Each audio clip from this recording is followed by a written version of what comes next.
Assalamualaikum warahmatullahi wabarakatuh. Selamat siang Pak Tahan, selamat siang teman-teman. Kami dari kelompok 1 akan mempresentasikan terkait proyek robot soccer, di mana anggota kelompok kami yang pertama ada Agung Adi Astanto, presensi 2, saya sendiri Mila Rosita Dewi, presensi 17, selanjutnya ada Muhammad Haidar, presensi 18, dan Alfi Artayana, presensi 22.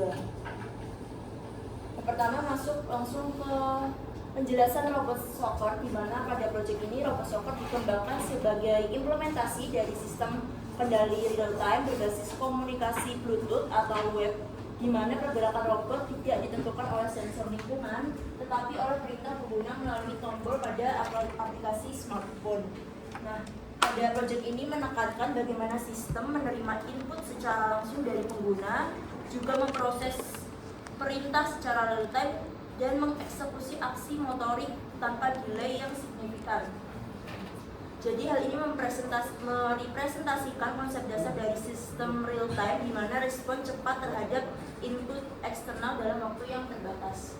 Nah, tujuan dari pembuatan robot soccer sendiri yang pertama mengimplementasikan konsep robot teleoperasi, di mana menggunakan remote control robot dalam bentuk sistem nyata. Yang kedua, menerapkan prinsip real time system, yaitu respon cepat terhadap input dari pengguna melalui perangkat mobile. Yang ketiga, mengintegrasikan komunikasi Bluetooth dengan microcontroller sebagai media pengiriman perintah.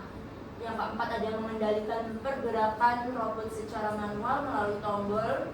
Dan yang terakhir, untuk memahami integrasi antara user interface, komunikasi data, microcontroller, aktuator atau motor dalam satu sistem robot. Berikutnya ada definisi program.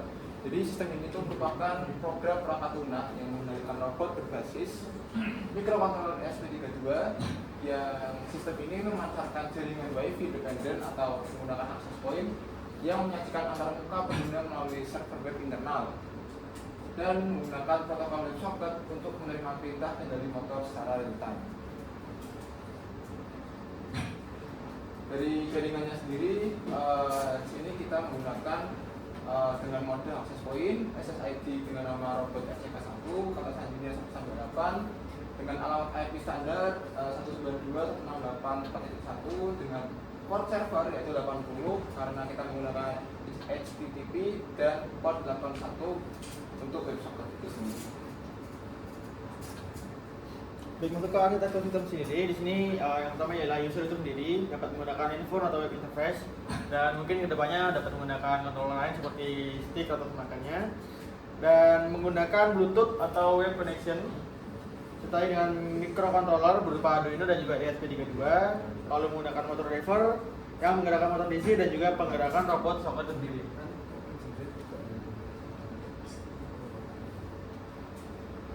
Nah, untuk cara kerja sistem itu sendiri, di sini yang pertama, pengguna dapat menekan tombol pada aplikasi di smartphone seperti yang kita teman-teman lakukan pada pertemuan sebelumnya.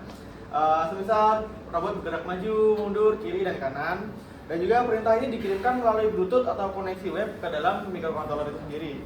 Dan juga microcontroller ini menerima data input secara real time, dan juga program pada microcontroller memproses perintah tersebut, yang dimana selanjutnya driver motor dapat mengaktifkan motor sesuai dengan instruksi yang diberikan menggunakan perangkat seperti handphone yang disalurkan ke microcontroller itu sendiri, dan juga robot akan bergerak sesuai dengan kontrol dari pengguna. Untuk komponen yang seperti yang kita gunakan pada robot soccer sendiri, yaitu tentu saja ada ESP32 sebagai microcontroller utama dan server Wi-Fi. Kalau ada driver motor L298N berfungsi untuk mengendalikan arah dan kecepatan dari motor. Lalu motor DC gearbox 2 buah sebagai penggerak roda kiri dan kanan, roda robot 2 buah untuk mobilitas robot, baterai lithium ion sebagai sumber daya robot, smartphone atau laptop sebagai pengontrol robot melalui web browser, dan juga kabel jumper sebagai penghubung antar komponen. Lalu untuk wiring antar komponen pada robot soccer sendiri, yaitu ada melalui SP32, motor driver, sini ada D14 ke NA sebagai BWM motor kanan, D26 bagi 1 sebagai arah motor kanan, D25 ke I2 sebagai arah motor kanan, D27 ke PNB sebagai BWM motor kiri, D33 ke I3, D2 ke I4 sebagai arah motor kiri, lalu ground untuk fungsi ground bersama. Lalu untuk diagram wiring sistem robotnya sendiri ada kita melalui smartphone, lalu menyambungkan ke WiFi dari SP32,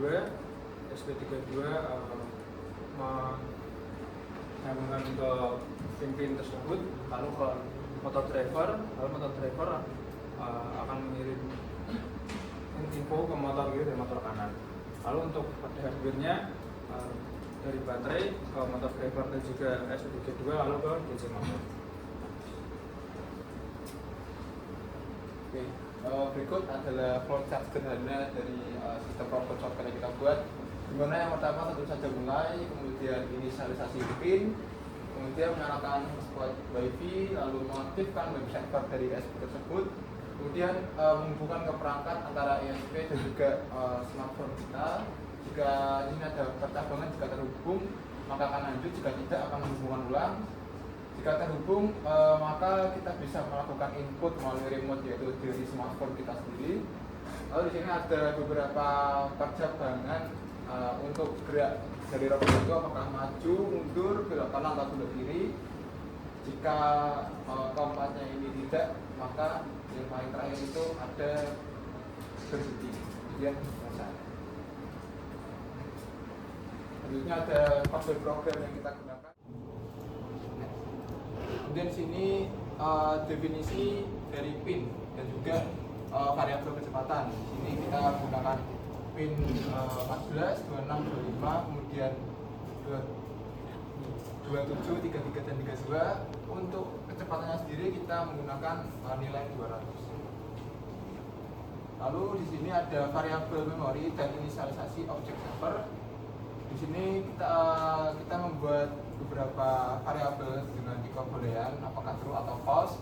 Di sini mengidentifikasi yaitu button yang nantinya akan kita pencet, yaitu tombol maju, mundur, belok kiri dan juga belok kanan. Kemudian kita inisialisasi juga port yang digunakan untuk WebSocket dan juga web server. Kemudian di sini ada penyimpangan antar muka pengguna. Jadi variabel HTML page program ini digunakan untuk menyimpan semua kode HTML yang nantinya akan ditampilkan melalui ESP32 ke smartphone kita. Jadi kita gunakan sebagai remote. Lalu ada fungsi pengendali driver motor. Di sini ada sebuah fungsi dengan nama motor stop. Di sini menyetel logika tegangan pin kontrol antara input 1 dengan hingga input 4 ke level low atau ground, sehingga mengirimkan siklus kerja PMP bernilai 0 ke pin enable. Selanjutnya ada masih sama tadi fungsi pengendali motor. Di sini ada fungsi motor set digunakan sebagai menentukan arah dan kecepatan masing-masing motor. Jadi jika ingin belok kanan, maka roda sebelah kiri akan lebih cepat dan yang kanan akan lebih lambat. Next. Dan ada fungsi pengurai perintah klien. Di sini ada fungsi handle command. Di sini untuk menangani apa yang kita lakukan atau kita perintahkan melalui smartphone itu ke ESP32. Next.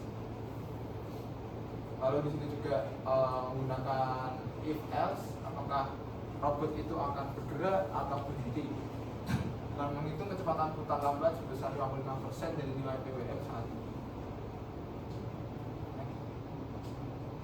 Selanjutnya ada fungsi pendengar interupsi WebSocket. Di sini ada fungsi dengan nama on WebSocket event. Fungsi ini digunakan jika paket data yang tiba di server bertipe teks atau BS type text diubah pakai benda tersebut menjadi tipe string, lalu serahkan datanya ke fungsi handle command. Next. Dan ada fungsi setup dan juga looping utama. Di sini merupakan fungsi utama dari program kita yang digunakan untuk membuka jalur pemantauan dan menggunakan serial monitor ke komputer pada kecepatan 11.000-5200 bps, mengatur arah pin perangkat keras hingga keluaran sinyal output, lalu mematikan motor. Dan juga di sini memerintahkan modul WiFi SP32 untuk mematahkan jaringan akses point menggunakan nama dan sandi yang sudah dideklarasikan di awal. Dan juga menginstruksikan server HTTP agar mengirimkan berkas memori HTML5 tadi dengan kode sukses HTTP 200 apabila ada perambahan yang mengakses alamat IP dasar. Dan yang terakhir di sini ada fungsi loop digunakan untuk menjaga kedua server HTTP dan WebSocket agar tetap aktif. Jadi tidak hanya sekali dijalankan, tapi di sini berkali-kali agar kita bisa juga mengendalikan robot kita secara berkala. Sekian presentasi dari kelompok kami, mungkin dari Pak Tahan ada tambahan. Terima kasih Pak Tahan atas masukan yang diberikan. Terima kasih teman-teman atas perhatiannya. Kami akhiri. Wassalamualaikum warahmatullahi wabarakatuh. Waalaikumsalam.